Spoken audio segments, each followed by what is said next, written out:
সকালবেলা আমি তখন বাড়িতে, তো আমার দাদার নাম সুপ্রিয় দত্ত।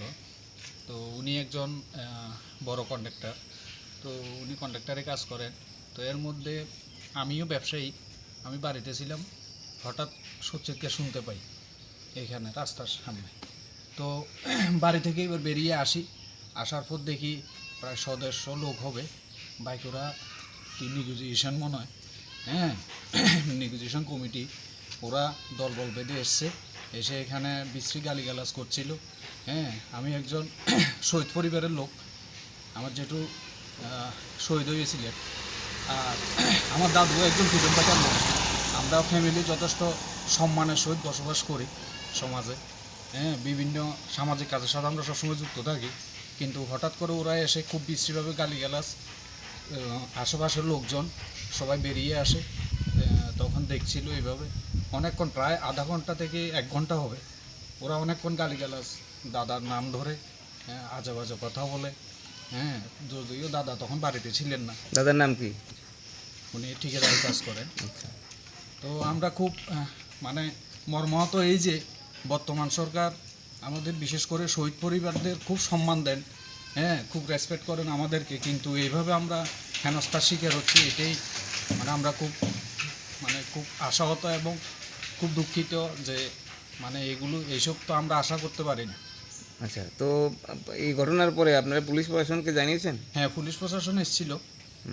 এসে ততক্ষণে ওরা এবার চলে গেছে, একে একে করে হুমকি টুমকি দিয়ে চলে গেছে, বিভিন্ন আজে বাজে কথা বলে।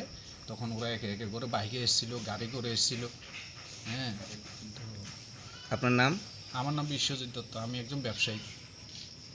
এটা কোন জায়গাটা? এটা আপনার ওয়েস্ট জুলাইবাড়ি গ্রাম পঞ্চায়েতের আন্ডারে। এটাই চাইছি আর কি, এইভাবে যদি আমরা তো একটা রিক্সের মধ্যে জীবনযাপন, এবং যদি রিক্সই হয় আমরা তো কার কাছে যাব?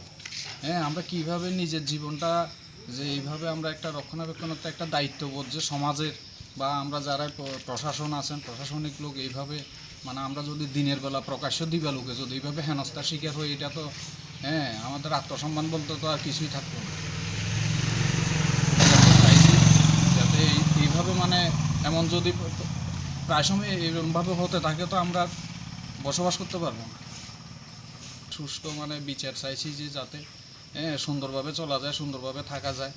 হ্যাঁ, সমাজের যাতে ভাবমূর্তি যাতে কোনো কারণে নষ্ট না হয়, সামাজিক অবক্ষয় যাতে না হয়, এটাই চাই। আমার স্বর্গীয় দাদু এইভাবে দেশের জন্য করে গেছেন, আমার যেটু শহীদ হয়েছেন তাও সমাজের জন্য কিছু করতে গিয়ে। এইভাবে আমরাও চাই যে সামাজিক অবক্ষয় যাতে না হয়, সামাজিক ভাবমূর্তি যাতে কোনো কারণে নষ্ট না হয়, এই জিনিসগুলোই চাও, আর কিছু চাওয়ার নেই।